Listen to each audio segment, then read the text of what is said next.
Salut, aujourd'hui j'ai envie de vous parler de quelque chose de très grave. On est de plus en plus nombreux à se sentir mal et on a de plus en plus de mal aussi à faire la distinction entre le travail, donc c'est-à-dire l'endroit où normalement on est censé avoir le stress, et chez nous. On a notre vie de famille, nos loisirs, où on voit nos amis, où on se détend en fait, souvent. Et le fait qu'on ait de plus en plus de mal à voir cette distinction entre le travail et chez nous, ça fait qu'il y a beaucoup plus de gens qui ont vraiment du mal à couper et à garder un état d'esprit serein et tranquille quand ils quittent leur travail pour retourner chez eux. Alors, le vrai problème derrière tout ça, c'est que on a vraiment tendance à croire que le stress, c'est du coup quelque chose de normal, que voilà, il faut l'accepter, il faut vivre avec. Ou alors, si on a les moyens, si on a envie, on peut surpasser ce stress, on peut le dépasser. Ou alors, c'est que c'est la faute de l'État, c'est la faute des gouvernements, ou tout simplement c'est notre faute à nous, on n'est pas assez bien, etc. Et si vous vous mettez dans cet état d'esprit, je pense que vous vous en doutez, je ne vais pas vous l'apprendre, si vous vous mettez dans l'état d'esprit que c'est pas notre faute, ou tout simplement que c'est comme ça, il faut vivre avec, eh ben, il n'y a pas grand-chose qui va changer au final. Parce que ce qui fait que les choses vont changer à un moment donné, c'est si vous vous posez les bonnes questions. Si vous vous dites, je stresse, ok. Comment je fais pour, une fois que je rentre chez moi le soir, pour ne plus stresser? Alors il y a plusieurs cas de figure, je vais essayer d'en traiter un maximum dans cette vidéo, je vais essayer de rentrer un peu dans les détails. Donc si ça vous intéresse, je vous invite à rester jusqu'à la fin de cette vidéo. J'en profite tout de suite pour vous abonner, enfin j'en profite tout de suite plutôt pour vous demander de vous abonner, de laisser un pouce en l'air ou un dislike si ça vous plaît pas, et de laisser un commentaire en me disant ce que vous pensez de cette vidéo et si vous aussi vous souffrez du stress au travail et vous n'arrivez pas à vous en détacher quand vous rentrez chez vous le soir. Alors moi je suis encore salarié à l'heure actuelle, ce qui me permet d'avoir une vision assez globale sur le fait de gérer son stress quand on rentre chez soi ou pas. Et j'ai vécu le travail, donc avant, on va dire classiquement, quand on allait au travail tous les jours, on prenait la voiture, on allait sur site. Et puis j'ai connu le télétravail avec le coronavirus. Et maintenant ma vidéo est démonétisée. Alors, ce que je peux en dire, c'est que j'ai eu du stress dans les deux cas, et dans les deux cas, ça a été des stress très différents. Le premier stress, quand on allait tous les jours sur site, c'était un stress plutôt d'ordre psychologique, lié à une pression des patrons, une pression de l'environnement de travail. Il faut savoir qu'à ce moment-là, j'étais dans un environnement de travail où je ne parlais pas vraiment à mes collègues. C'était assez bizarre, assez particulier d'ailleurs, je pourrais dire, parce que en fait, toute la journée, j'avais l'impression d'être avec des gens que je connaissais pas. Je suis resté 2 ans là-bas, et même au bout de 2 ans, j'avais vraiment cette impression que finalement, mes collègues étaient restés, pour le coup, c'était vraiment resté des collègues, quoi. C'est à aucun moment on a lié une quelconque amitié ou même une quelconque proximité qui, il faut le dire, est quand même très utile sur un lieu de travail et très utile quand on passe toute sa journée avec des gens sur site, tout simplement, parce que si on passe toute sa journée sur site avec des gens et qu'on les connaît pas un minimum et que eux, en retour, ne nous connaissent pas un minimum, alors ça ne peut que créer encore plus de stress. Alors oui, on va avoir nos amis, oui, on va avoir des gens avec qui parler le soir quand on rentre, enfin, ou le week-end, et c'est important d'en avoir. Mais sur site, là où on est toute la journée, c'est très important de lier des relations. Donc si vous êtes dans ce genre de cas de figure, essayez un maximum de créer des relations. Par contre, ne vous sentez pas obligé de raconter vos histoires personnelles, ne vous sentez pas non plus obligé d'avoir des discussions trop superficielles. Moi je sais que dans le travail que j'ai à l'heure actuelle, donc je suis dans une autre entreprise depuis, j'ai certains collègues avec qui je m'entends très bien, on parle de tout, il y en a même un, c'est devenu un ami, un très très bon ami. On parle de beaucoup plus de choses que juste de travail. Il y a même des choses que je lui dis que j'ai peut-être jamais dit à personne d'autre, parce que je me sens proche de lui et qu'on se reconnaît sur plein de points, donc ça c'est très rare. Je vous le dis tout de suite, c'est très rare, mais c'est une exception et ça peut arriver. Et par contre, j'ai d'autres collègues avec qui ça va tourner autour de discussions qui, moi, ne m'intéressent pas du tout, à savoir le foot, les voitures, ou la construction de la maison d'un tel, et qui va me raconter tous ses soucis avec ses enfants, etc. Alors, vous le savez très bien, si vous me suivez depuis un petit temps, ou si vous m'avez déjà rencontré en vrai, je suis quelqu'un qui est très à l'écoute. J'adore écouter, je suis doué dans l'écoute, dans l'accueil, dans la bienveillance, mais souvent ça va dans les deux sens aussi, ou c'est dans une relation où on va parler plus de problèmes personnels qui sont des vrais problèmes personnels. Euh, je suis pas en train de dire que les problèmes de son fils sont pas des problèmes personnels, mais souvent c'est pas le lieu pour ça. Quand on est au travail, qu'on va juste prendre un café, qu'on n'a rien demandé, ou qu'on était en train de parler de boulot, et que d'un coup on nous parle de «Ah, j'ai un problème avec ma maison», c'est une attitude super négative. Parce que tout de suite on ramène sur le négatif, sur ce qui va pas. Et quand il se passe ça, moi, j'ai juste envie, c'est de me mettre dans ma bulle. Alors moi, je fais un peu comme avec, c'est pas du tout sexy ce que je veux dire, c'est une expérience de vie, de mon passé surtout. Ça m'est beaucoup arrivé aussi, bon, avec des gens de ma famille, ma mère par exemple. Vous savez, c'est quand d'un coup, ça se met à parler, et en fait, c'est tellement trop que juste, vous mettez un espèce de brouilleur et vous entendez plus rien, ça fait comme... Et de temps en temps, vous ressortez l'oreille pour écouter un petit peu si on vous a posé une question. Vous dites, ah oui, oui, oui, oui, oui. Ah, c'est bien. Et faut pas nous en vouloir, mais en fait, on est comme ça avec les gens. J'ai fait une petite blague sexiste, parce que c'est vrai que souvent dans ma vie, c'est arrivé avec des femmes, mais ça arrive avec des hommes. Et faut pas nous en vouloir, c'est normal, je suis sûr que ces gens le font aussi, si nous on se met à parler et à raconter notre life. C'est pour ça qu'il faut rester attentif aussi aux signaux verbaux de l'autre. Si vous voyez que la personne commence à se tourner, commence à regarder ses pieds, commence à peut-être prendre son téléphone, n'insistez pas, s'il vous plaît, n'insistez pas à vouloir absolument lui parler de vos problèmes. Donc ça, c'est la première chose, vous pouvez lutter contre ça au travail et vous pouvez empêcher aussi les autres d'être dans cette situation en vous-même réfléchissant à ne pas les mettre dans la situation où ils seront stressés. Ça, c'est la première chose. La deuxième chose dont j'ai envie de vous parler, c'est de réussir à couper quand on rentre chez soi. Admettons, on est dans le cas du travail où on va au travail tous les jours et on rentre chez soi ensuite. Dans ce cas-là, vous allez avoir besoin d'abnégation et vous allez avoir besoin de ce temps où vous êtes dans la voiture, dans les transports, à vélo, peu importe, entre le lieu de travail et chez vous, vous allez avoir besoin de ce temps-là pour penser à autre chose. Mettez de la musique, mettez un podcast, mettez une vidéo de la chaîne YouTube, il y a des playlists pour ça, il y a plein de vidéos, il y a plus de 230 vidéos, donc vous avez de quoi faire, je vous laisse aller regarder ça, et il y a du contenu qui arrive. Je vous rappelle d'ailleurs, pensez à vous abonner, à liker, clocher, et à laisser un commentaire si cette vidéo vous a plu pour tout simplement propulser cette vidéo en avant et aider l'algorithme de YouTube à faire son travail. Alors, vous allez avoir besoin de ce sas de décompression. Si vous avez fait du télétravail, ce que j'ai fait, vous vous êtes peut-être rendu compte que ne plus avoir ce sas de décompression entre le travail est terminé et je suis déjà chez moi, donc j'ai pas ce sas de décompression, il y a beaucoup de gens qui ont eu du mal, et moi aussi, à faire cette déconnexion avec le travail. Alors moi j'ai cette capacité, parce que j'ai travaillé pour, et parce que c'est mon tempérament aussi de base, de déconnecter facilement après et de pas toujours être en train de cogiter à mon travail. Ça c'est une première chose. Ça, on en reparlera. Dites-moi dans les commentaires si c'est quelque chose qui vous intéresse, on fera des vidéos là-dessus. Et des formations. Ou même des coachings. Si ça vous intéresse, on peut faire un one-to-one, c'est encore plus puissant parce qu'on peut rentrer dans les détails, je peux vous accompagner voilà, de manière personnelle en fait, personnalisée. Donc n'hésitez pas à aller voir dans les liens dans la description, à me mettre un commentaire ou tout simplement à m'envoyer un message, que ce soit ici sur Instagram, peu importe, ou trouver un moyen de m'envoyer un message. Donc moi j'ai cette capacité de base à déconnecter. Mais j'ai quand même dû mettre en place des choses parce que même avec cette capacité à réussir à déconnecter, j'étais chez moi toute la journée. Donc toute la journée, dans ma pièce de vie, il y avait cette ambiance travail. Et le soir, eh ben, j'avais pas forcément de la motivation. C'est peut-être pour ça que vous avez vu qu'à un moment donné, il y a eu beaucoup moins de vidéos. Parce que j'étais dans cette ambiance travail et j'avais qu'une envie, c'était de déconnecter, mais j'y arrivais pas forcément. Alors je me suis mis à la marche, je me suis mis au sport, je me suis mis au fait de trouver des copains, de trouver des amis, et j'ai rencontré des amis extraordinaires, et je suis vraiment content pour ça. Je me suis mis à appeler beaucoup plus de gens aussi, à créer des relations sociales pour être nourri. Parce que si vous avez fait du télétravail, vous êtes sûrement rendu compte que le fait d'être sur site, des fois, on va beaucoup moins manger quand on est sur site que quand on rentre chez soi, ou quand on est tout le temps chez soi.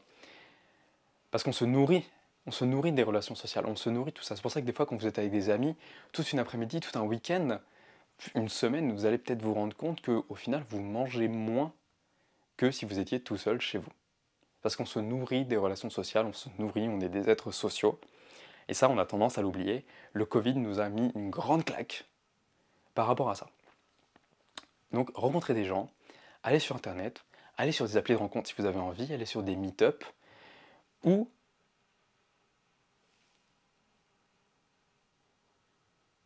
Ah, j'ai cru que quelqu'un rentrait.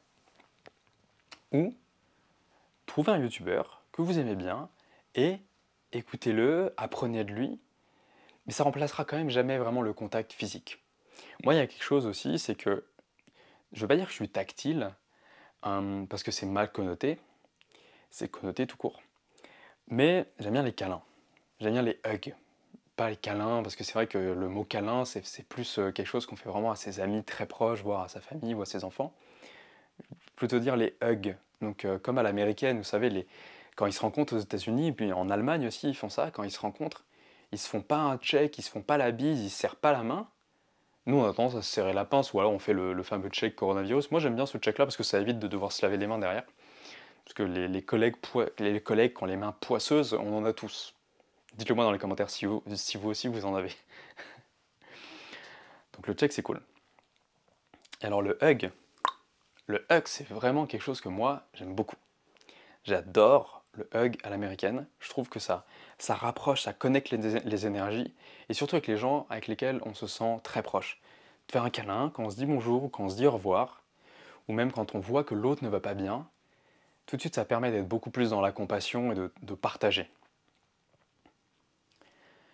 Donc, on revient à ce dont on disait. Trouver un moyen de faire un sas de décompression. Ça, vous pouvez analyser votre quotidien, vous pouvez en parler avec votre compagne ou votre compagnon, la personne avec qui vous vivez. Pour en parler aussi, si vous avez des enfants, ça peut être un bon moyen aussi de prendre ce temps pour se déconnecter, pour passer du temps avec ses enfants, aller marcher, aller dehors, s'il fait beau, foncez tout de suite dehors, mais foncez pas faire les courses juste après le travail. Allez dehors, allez respirer, faites quelque chose qui vous nourrit, qui vous fait du bien. Ça peut être aussi une partie de jeu vidéo, ça peut être plein de choses. Quelque chose qui vous fait du bien. Alors dans ce qui fait du bien, souvent on va avoir envie de manger ou envie de boire de l'alcool. C'est pas forcément quelque chose que je vous recommande de faire en premier lieu. Évitez de vous jeter tout de suite sur l'alcool parce que c'est pas forcément l'idéal. Je vais prendre une chaise. J'ai un peu mal au genou, à force d'être par terre. Voilà. D'ailleurs, dites-moi dans les commentaires ce que vous pensez de ce type de contenu où je ne fais pas de montage. Voilà, c'est un peu un mode podcast, vous pouvez écouter ça dans la voiture, vous pouvez écouter ça en allant marcher, vous pouvez écouter ça en cuisinant, vous pouvez voilà, tout simplement vous nourrir un petit peu en écoutant ça. Et ça permet d'être beaucoup plus naturel aussi, parce que personnellement j'en ai marre un petit peu des youtubeurs qui font des cuts partout, c'est ultra rythmé et ça fait mal à la tête. Prenez ce moment pour faire ce sas de décompression, c'est très important. Ensuite, il y a quelque chose que je voulais vous montrer aussi, c'est si vous stressez énormément, je voulais vous montrer ceci. Alors, c'est tout simplement de l'huile essentielle d'orange, je vais mettre ma main derrière, c'est de l'huile essentielle d'orange. C'est extraordinaire pour lutter contre le stress. Et je vais vous montrer tout de suite comment vous pouvez vous en servir, ça s'appelle de l'aromathérapie parce qu'on va tout simplement utiliser les propriétés olfactives de l'huile essentielle d'orange pour se déstresser. Donc vous l'ouvrez, ça coûte 2,50 € sur Amazon, je l'ai pris bio parce que je trouve que c'est super important de l'avoir bio. Ça coûte vraiment pas cher sur Amazon, où vous allez dans la boutique du coin, la boutique bio du coin, ça sera plus cher souvent. Mais voilà, ça coûte pas cher et j'ai beau en mettre régulièrement, ça descend pas beaucoup, parce que vous allez voir, on met pas beaucoup de gouttes. Prenez votre poignet et vous allez mettre juste ici, mettez une goutte, et vous frottez. Ça va permettre, je vous montre à la caméra, ça va permettre d'activer, de faire chauffer la zone. Et ensuite, vous prenez une grande inspiration et tout de suite vous sentez, enfin moi je le sens en tout cas dans tout mon corps, je sens des vibrations. Je ressens, vous savez, le moment de détente quand on est dans le lit le matin, qu'il fait frais et en même temps un peu chaud et qu'on est là, on s'étire et on se sent bien et on a envie de rester au lit et juste de profiter de ce moment, mais on n'est pas fatigué, on est juste dans un état de bien-être.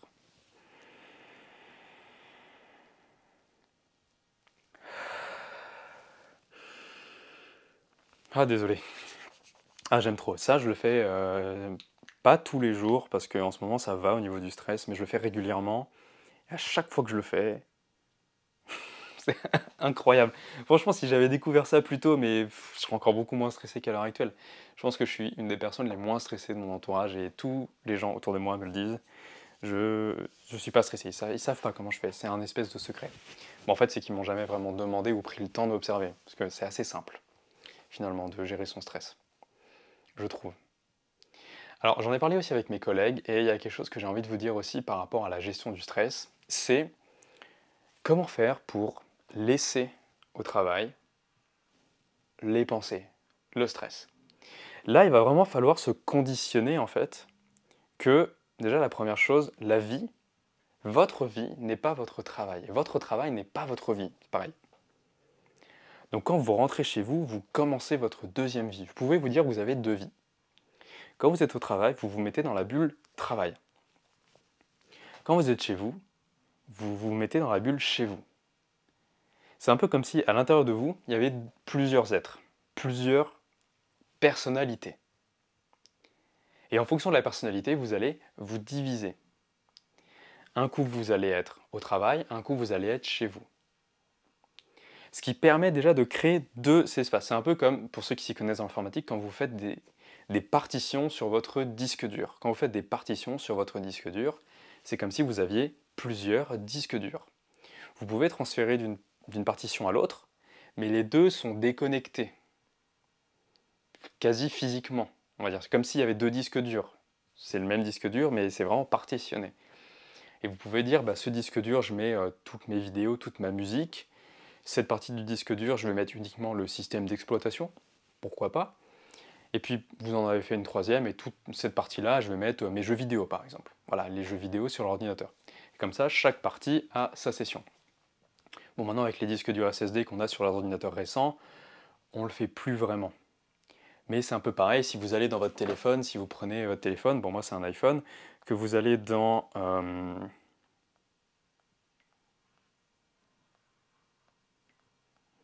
Je vais vous enregistrer l'écran, comme ça je vais pouvoir le mettre en même temps.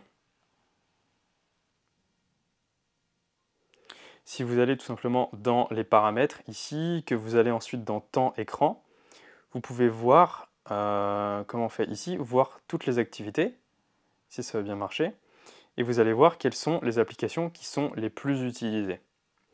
Et ça vous fait à ce moment-là un espèce de... Voilà, c'est un peu comme si vous vous étiez scindé. Ben voilà, j'utilise beaucoup Waze, j'utilise beaucoup Offscreen, Instagram, WhatsApp, etc. Et vous pouvez faire exactement la même chose avec, donc c'est dans Général, je crois, vous allez dans Stockage. Alors, je ne sais plus où c'est. Non, si, c'est là normalement, Stockage. Stockage iPhone, ben voilà, je l'ai raté. Et là, en fait, ce qu'il va créer, c'est pas vraiment des partitions parce que c'est un disque dur SSD, mais il va vous montrer la répartition du stockage. Et ben, vous pouvez essayer de compartimenter votre vie de la même manière. Alors, c'est un peu lent, c'est en train de calculer, donc je vais le laisser tourner et vous allez le voir apparaître sur l'écran dans tous les cas. Essayez de partitionner votre vie. Et comment on fait? Une fois que vous êtes chez vous, si vous avez une pensée qui arrive par rapport au travail, tout de suite vous essayez de faire autre chose. Je vois que ça vient d'apparaître. Donc voilà, vous voyez que par exemple j'ai beaucoup de photos, j'ai beaucoup d'applications, et puis on voit des données système, iOS, etc. On voit que c'est surtout les photos qui dirigent ma vie. Et les podcasts, si on regarde, 4J4 Podcast, WhatsApp garde tout, donc les vidéos, tout ça, ça garde. Deezer, mon application pour écouter de la musique. Essayez de partitionner votre vie. C'est très très important. Je pense que ça a dû se couper tout seul. J'espère. Donc si vous avez des pensées qui viennent par rapport au travail, vous les coupez. Donc pour ça, la méditation est très utile. Parce que la méditation vous apprend à écouter, à accepter, à reconnaître vos pensées sans les juger, sans vous dire « Ah, c'est une pensée de merde, faut pas que je pense au travail. » Ah, est-ce que vous pensez vraiment que si vous pensez comme ça va vous aider par rapport à votre stress? En fait, ça va en rajouter. Par contre, si vous dites « Tiens, j'ai une pensée de travail. Est-ce que c'est vraiment le moment ? J'y penserai demain. » En fait, moi, je suis assez fort pour faire ça. Mes collègues, des fois, ne me comprennent pas. J'ai un collègue qui y pense tout le temps, se prend beaucoup la tête par rapport au travail. Moi, je suis en retard sur certains projets parce que on n'a pas le temps de tout faire. On n'est pas assez nombreux. Et donc, c'est pas grave. je fais ce que je fais, et puis si on m'interrompt en me disant ça c'est vraiment ultra urgent, c'est un gros projet, faut que tu le fasses tout de suite, bah, soit j'arrive à finir ce que j'étais en train de faire, soit je le mets de côté et je fais ça. Et en fait, c'est pas que je m'en fous, parce que j'ai une conscience professionnelle, mais je peux pas contrôler ça. Je peux pas contrôler le temps qui m'est alloué. Je peux pas me diviser en deux non plus. Donc, bah, voilà, je m'en fous. On va dire que je m'en fous. Je fais ce qu'on me demande de faire. Et après, avec la réflexion, je me dis, bon, ça, j'ai peut-être le temps de le faire, ça, je veux le faire avant, ça, je veux le faire après, ça, je peux le faire. Ça va pas me prendre longtemps, je le ferai ce soir avant de partir parce que ça me prend 5 minutes. Si je le fais maintenant, je vais me couper dans mon travail. Donc après, c'est de l'intelligence, c'est à vous de vous organiser. Je ne peux pas vous dire comment vous organiser, ou alors il faut qu'on fasse un coaching en face à face. Face to face, comme disent les Américains. Je pense que vous avez déjà des bonnes clés. La vidéo commence à être longue. Mettez-moi un pouce en l'air, mettez-moi un dislike, mettez-moi un commentaire, mettez-moi tout ce que vous voulez, mais abonnez-vous. Dites-moi ce que vous en avez pensé. Si vous avez envie de voir une suite à cette vidéo, ça m'intéresse énormément. Nous les jeunes pousses, on se dit à la prochaine. N'oubliez pas qu'il faut se planter pour pousser, que c'est comme ça qu'on apprend. On apprend de nos erreurs et c'est en se plantant dans du bon terreau et en se nourrissant avec de la bonne eau qu'on grandit. On se dit à la prochaine, prenez soin de vous, prenez soin de votre alimentation, mangez et vivez en conscience. C'était Alex. Salut.